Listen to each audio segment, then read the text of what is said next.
शौकत भारती साहब, जब आप बात कर रहे हैं असलहों की, मिसाइल की और तमाम, मैं आज रिपोर्ट पढ़ रहा था, मैंने उसको चलाया भी है कि जो ईरान के पास है, और जो सुप्रीम लीडर आयतुल्लाह खामनाई ने अभी दौरा भी किया था अपने असलहों का, वहाँ एक फतह टू मिसाइल जो कि पहली हाइपरसोनिक मिसाइल बताई जा रही है, और इसके बारे में ये कहा जा रहा है कि ये इतनी ताकतवर है कि अभी कोई डिफेंस मतलब ऐसा नहीं है जो इसको तोड़ सके, इसको मतलब रोक सके। तो एक तो ये, दूसरा ड्रोन जो है गजा, मैंने चलाया था तो लोग पूछ रहे हैं कि शौकत भारती साहब पूछे कि गजा नाम क्यों रखा है ड्रोन का। अच्छा, इसके बारे में आप ज्यादा बताएंगे। मैंने जो बताया कि 2500 किलोमीटर जो है ये राउंड कर सकता है, और 15 से 16 जो है मिसाइल अपने साथ रख सकता है। तो गजा और प्लस और जो ड्रोन है जो रूस भेजे गए थे, और रूस ने जो यूक्रेन के लिए इस्तेमाल किया था, उससे ज्यादा ताकतवर शाहिद 238, शाहिद 236 और 31, इस तरीके के हमले जो निकाले। तो ये ड्रोन या ये ताकत। अच्छा, एक चीज और, जो टैंक इनके तबाह हुए हैं, मैं अभी देख रहा था News 18 इंडिया, उन्होंने एक रिपोर्ट चलाई है, तो और वहां भी मैंने देखा कि खामनाई साहब को दिखाया जा रहा था, तो वो ड्रोन और वो बम की शक्ल में, जो जो इनको, इनके टैंक और इनके जो बख्तरबंद गाड़ियां उनको तबाह कर रहे हैं। और रिपोर्ट ये आई है कि अगर उस पर कंट्रोल न किया गया तो ये कुछ नहीं कर पाएंगे, ये वहां से खाली हाथ लौटेंगे। क्या कहेंगे जी इस पूरे उस पे? देखिए, एक बात बताएं। ईरान ने अभी डिस्प्ले करके इनको एक बड़ा मैसेज दिया है कि देखो, इस ड्रोन का नाम ही हमने गाजा रखा है। ठीक है। और ये एक साथ 13 मिसाइल जो है वो फायर करता है। ठीक है। तो उन्होंने गजा नाम रख करके उनको एक मैसेज दे दिया कि गजा के लिए हमने ये तैयार कर रखा है। नंबर एक बात, इसको हम उड़ाएंगे अपने यहां से और तुम्हें मारेंगे। दूसरी बात, फतेह 2 बताया कि ऐसी मिसाइल है सुपर सोनिक जो आवाज से 10 गुना ज्यादा तेज वो कर चलती है। और वो ऐसी मिसाइल है कि जिसको तुम्हारा रडार सिस्टम, तुम्हारा इंटरसेप्टर कोई नहीं रोक पाएगा। और तिदमीज से अगर उड़ेगी तो तेल अवीव को 400 सेकंड में बर्बाद कर देगी। उससे पहले इन्होंने इन्होंने ये सब चीजें दिखा दी हैं कि अगर तुम सोच रहे हो कि तुमको बहुत फक्र है तो हमारे पास ऐसी ऐसी चीजें हैं, और इससे भी ज्यादा खतरनाक चीजें हमारे पास हैं जिसे तुमको समझ में आएगा। और इसी वास्ते सबसे पहले हिजबुल्लाह ने बुरकान मिसाइल को सक्सेसफुल, आज 3 दिन से बुरकान मिसाइल के जो हमले हुए हैं उसको इंटरसेप्ट न करना, जबकि फतेह 2 तो बहुत भारी चीज है, वो तो सुपरसोनिक है। और इनके ड्रोन को हौती का गिरा देना, MQ-9 जो सबसे ज्यादा पावरफुल अमेरिका का ड्रोन है। तो इन्होंने ये बताया कि तुम ये ना सोचना कि हमें आना पड़ेगा इजराइल फौज लेकर। तुम अगर ये जंग नहीं रोकते और हालात खराब हुए, और अगर तुमने किसी तरह की, ये वार्निंग है अमेरिका को भी कि अगर तुमने किसी तरह की गलती की तो तुम जिस इजराइल को बचाने की कोशिश कर रहे हो वो इजराइल बच नहीं पाएगा। और अमेरिका को भी ये थ्रेट है कि तुम्हारे जो बेसेस हैं, जो तुमने अरब कंट्रीज के अंदर बेसेस बना रखे हैं 30-40, या जो तुम्हारे वारशिप्स खड़े हुए हैं, ये इस चक्कर में मत रहना कि तुम हमारी इस मिसाइल को इंटरसेप्ट कर लोगे। हम जंग नहीं चाहते, हम कह रहे हैं कि जंग रोको, फिलिस्तीनियों के साथ इंसाफ करो, ये सारी बातों करो। तो ये एक मैसेज ईरान ने, वरना सुप्रीम लीडर ऑफ ईरान का उस जगह के ऊपर जाना, और फिर उसके बाद बहुत ही लाइटली उन्होंने कहा मुस्लिम मुल्कों से कि अरे चंद लोगों, 1 साल के लिए आप इनसे जो है कनेक्शन काट लीजिए। ये बहुत बड़ा जूता है। कितना सब देखने के बाद भी आप बच्चों को मरता हुआ देखते हुए, औरतों को मरता हुआ देखते हुए, खाने पानी से तड़प तड़प के मरता हुआ देखते हुए भी आप इसराइल से अपने कनेक्शन नहीं काट रहे हैं। आज उन्होंने नहीं कहा कि आप मेरे साथ हो जाइए तो मैं ये कर लूंगा। उन्होंने बता दिया हम तो जो कुछ कर रहे हैं वो हम कर रहे हैं और हम करते रहेंगे। और उन्होंने ये भी बता दिया कि ये जंग हमने नहीं शुरू की है। इस बात को हिजबुल्लाह ने भी कहा कि जंग हमने नहीं शुरू की है, लेकिन हम तुम्हारे जुल्म के खिलाफ साथ हैं, साथ खड़े हैं। उन्होंने ये बता दिया कि तुम इस बात पर घमंड न करना कि तुमको अगर अमेरिका और ब्रिटेन और यूरोप हथियार दे रहे हैं तो हम भी ऐसे ऐसे हथियार हम दे रहे हैं कि देख लो तुम्हारे हथियार कहाँ के ऊपर फेल हो रहे हैं। तुमने हिरोशिमा और नागासाकी से 2 गुना ज्यादा बम तो बहुत पहले बरसा दिया था, अब तो तकरीबन 3 गुना ज्यादा बम बरसा चुके हो। तुमने कुछ नहीं किया और ग्राउंड के ऊपर तुम उस हमास से नहीं लड़ पा रहे हो। अपनी हैसियत में रहो, अपने घमंड को मत करो कि तुम्हारी आर्मी बड़ी पावरफुल आर्मी है। न तुम्हारी आर्मी पावरफुल है, न तुम्हारे आर्म्स ऑफ नेशन पावरफुल है, न तुम्हारी इंटेलिजेंस पावरफुल है, और तुम दुनिया के अंदर डिप्लोमेटिक लड़ाई भी हार चुके हो और ना कोई तुमको इंसान ही समझ रहा है, तुमको जानवरों से बदतर समझा जा रहा है। ये उन्होंने मैसेज दे दिया कि इस छोटे से ग्रुप ने, जिससे इजराइल और अमेरिका पूरी ताकत के साथ जूझे, उन्होंने ये सारी चीजें करके दिखा दी। जी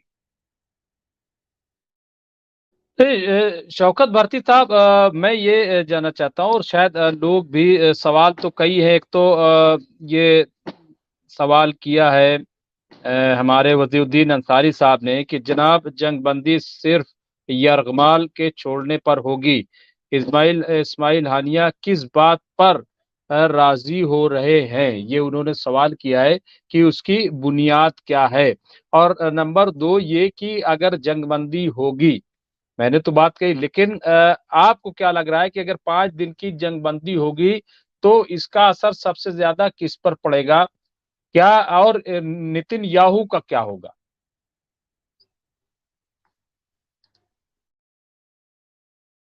कर लिया और हमने ये अचीव कर लिया। जंग बंद कर देना ही नेतन्याहू का, जंग वो क्या कह रहे थे, हमास को मिटाए बगैर, एक एक हमास के सिपाही को मारे बगैर, टनल्स को खत्म किए बगैर हम जंग नहीं बंद करेंगे। ये उनकी अकड़ जो है कि भाई तुमने हमास को खत्म तो नहीं किया, उसी हमास से तुम बात कर रहे हो। इन्होंने यहां तक कि हमास के लीडर इस्माइल हानिया वगैरह को उनका मर्डर कराने के लिए उनको वहां के ऊपर मरवाने की भी कोशिश की कि इनके लीडर्स को मार दिया जाए। तो ना ये हमास के लीडर्स को मार सके, ना हमास के लोगों को मार सके, ना ये लोग वहां से खाली करा सके कि फिलिस्तीनी जो है अपना अपना घर द्वार छोड़ के चले जाएं। फिलिस्तीनी मरते रहे, लाशें उठाते रहे, पानी और दवा के बगैर तरसते रहे, आज भी पूरी तरीके से ठंडक में इसमें उसमें अकड़ रहे हैं, लेकिन वो गजा छोड़कर नहीं गए। और जिस वेस्ट बैंक के ऊपर इनको यह था कि वेस्ट बैंक तो हमारा वो है, डिस्टर्बेंस जो है सिर्फ हमें जो वो गजा में है। आज हालात ये गए कि वेस्ट बैंक भी पूरी तरीके से इजराइल से लड़ रहा है, इजराइल के खिलाफ खड़ा हुआ है। जंग बंद होने के बाद नुकसान हमास का नहीं है, नुकसान इजराइल का है। उसके फौरन बाद 2 नेशन थ्योरी की बातचीत होने लगेगी, आप ये देखिएगा।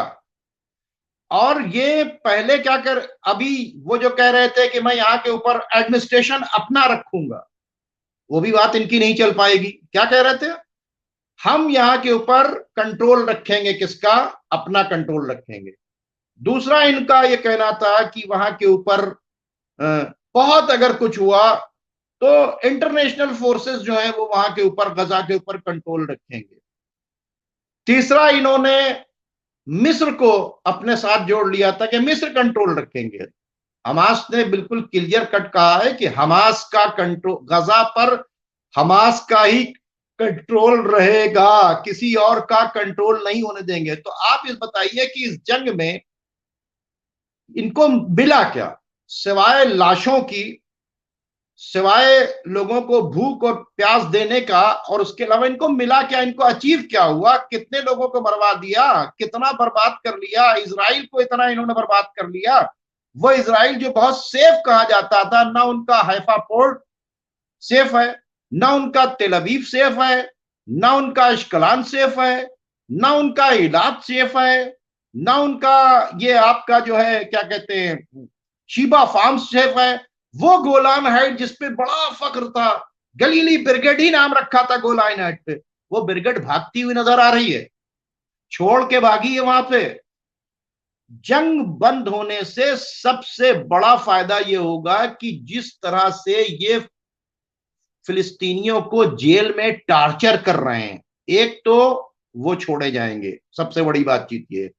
दूसरी बातचीत है कि जब ये कैप्टिव जाएंगे तो वहां के ऊपर सारी पोजीशन बताएंगे।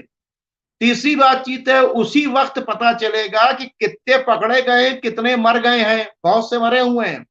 लोग पूछेंगे जंग बंद हो गई, हमारे आदमी कहां गए, तो पता चला कि आर्मी के जनरल भी मारे गए हैं, ब्रिगेडियर्स भी मारे गए हैं, बहुत से लोगों को जो छुपाया। उस वक्त समझ में आएगा ना कि कितनी लाशें हैं, कितने जिंदा लोग हैं।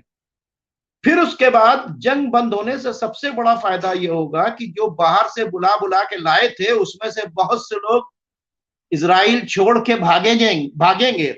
इस जंग के बंद होने से भी फायदा जो है हमास को है, और हमास के साथ दुनिया खड़ी रही आखिर टाइम तक, हमास से नेगोशिएट करती रही, हमास छोड़ने को तैयार रहा। हमास ने जिस कैप्टिव को छोड़ा उन कैप्टिव ने बताया कि वो किस तरह के लोग हैं।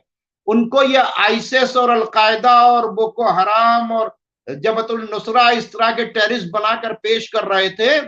वो इन्होंने जो भी उनके बारे में बिल्कुल आईसिस से मिला दिया था, वो भी एक इनका जो जितना इन्होंने किया वो सब के सब जो है वो खत्म हो गया।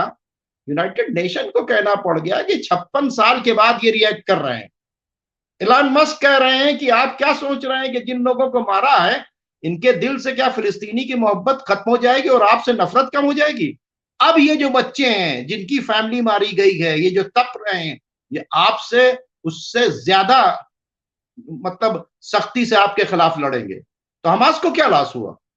हमास तो इस तरह की कुर्बानियां बरसों से दे रहे हैं, बरसों से दे रहे हैं। हर चंद सालों के ऊपर जो है 10-20 हजार आदमी उनके मारे जाते हैं, और वरना तो रोज कुछ ना कुछ 10 मार दिया, 5 मार दिया। इजराइल फिलिस्तीनियों को मारना तो बिल्कुल है। मैंने आपको बताया कई बार कि 2008 से लेकर 2023 तक 1.5 लाख फिलिस्तीनी मारे हैं, जिसमें 33,000 बच्चे थे। कुछ अचीव नहीं किया। लेकिन इसमें जिसमें अभी जो फिगर्स आ रही हैं कि 5,500-6,000 बच्चे, तकरीबन 4,500 औरतें, और वो जो मारे गए हैं, हम ये फिगर कम है लेकिन ज्यादा लोग मारे गए हैं। उसके बावजूद भी अगर आप मान लेते हैं कि 25,000 लोग भी मारे गए हैं, तो 25,000 लोगों ने पूरी दुनिया को हिला के रख दिया, पूरी दुनिया को हिला के रख दिया। और जंग बंद होगी तो इनको गजा से पीछे हटना पड़ेगा, पीछे हटना पड़ेगा तो हमास फिर वहां पावरफुल होगी। तो इनको हमास को कोई नुकसान नहीं है। नुकसान अगर है तो जंग बंद होने में वो इजराइल का है। जी।